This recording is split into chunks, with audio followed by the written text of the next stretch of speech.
નમસ્કાર દર્શક મિત્રો, હું શીતલ મહેતા ન્યૂઝ ઓફ કચ્છમાં આપનું સ્વાગત છે।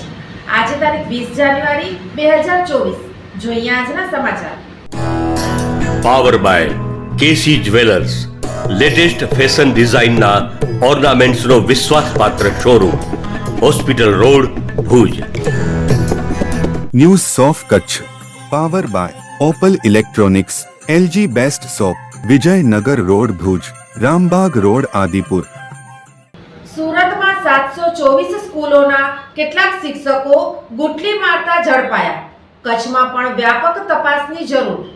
સુરતમાં સ્કૂલમાંથી વિદ્યાર્થીઓ ગુલ્લી મારે તો વાલીઓ તેને ધમકાવે અને શિક્ષકો સજા આપે છે, પણ જો શિક્ષકો જ પોતે ગુલ્લીબાજ હોય તો તેમને શું સજા કરવાની? આ સવાલ એટલા માટે થયો કેમ કે સુરતની 724 સ્કૂલોના કેટલાક શિક્ષકો હાજરીમાં ગુલ્લી મારતા ઝડપાઈ ગયા છે। તમે સ્કૂલમાં ભણતા હશો ત્યારે ક્યારેક ગુલ્લી મારી હોય એવું બન્યું હોઈ શકે છે। તોફાન મસ્તી વિદ્યાર્થીઓનો સ્વભાવ હોય છે। આ સામે શિક્ષકોનું કામ હોય છે બાળકોને સુધારવાનું, પણ સુરતમાં તો ઉલટી ગંગા વહે છે। સુરતની 724 સ્કૂલોના કેટલાક શિક્ષકો અને વિદ્યાર્થીઓ ઓનલાઈન હાજરીમાં ગુલ્લી મારતા પકડાયા છે। આ જોતા ડીઈઓએ નોટિસ આપી સ્પષ્ટ કર્યું છે કે આ શિક્ષકો સામે કડક કાર્યવાહી કરવાની ફરજ પડશે। એટલું જ નહીં, મુખ્યમંત્રીની ઓફિસમાં પણ તેની નોંધ લેવાઈ રહી છે। કચ્છમાં જો સઘન ચેકિંગ કરવામાં આવે તથા સામૂહિક સ્કૂલો ચેક કરાય તો અનેક ગામોમાંથી અનેક ગુરુજનો ગુટલી મારતા પકડાઈ શકે છે। ભૂતકાળમાં પણ કચ્છમાં ચેકિંગમાં ગુટલીબાજ શિક્ષકો પકડાયા હતા, પરંતુ શું તેમને સજા કરી તે બહાર આવ્યું નથી।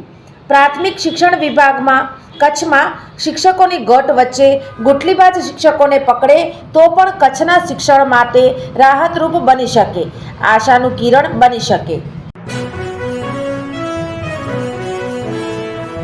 ભારતીય અંક જ્યોતિષ શાસ્ત્રના પ્રણેતા, ભારતના 8 વડાપ્રધાનોની આગાહી કરનાર જ્યોતિષી શંકર ગોર ઇન્દિરા ગાંધીના વિજય અને અપમૃત્યુની સચોટ આગાહી કરી, રાજીવ ગાંધીના પરાજય અને તેમના અપમૃત્યુની પણ સચોટ આગાહી કરી, અટલ બિહારી વાજપેયીના રાજીનામાની સચોટ આગાહી કરી, હાલના ભારતના વડાપ્રધાન નરેન્દ્ર મોદીની જીતની પણ સચોટ આગાહી કરી।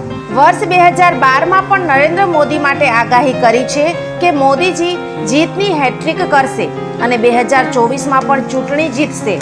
જ્યોતિષી શંકર ગોરની મંત્રજાપ, ગુરુના નંગ વગર સાચી સલાહ અને સચોટ ઉપાયથી 20,000થી વધુ લોકોને ફાયદો થયો।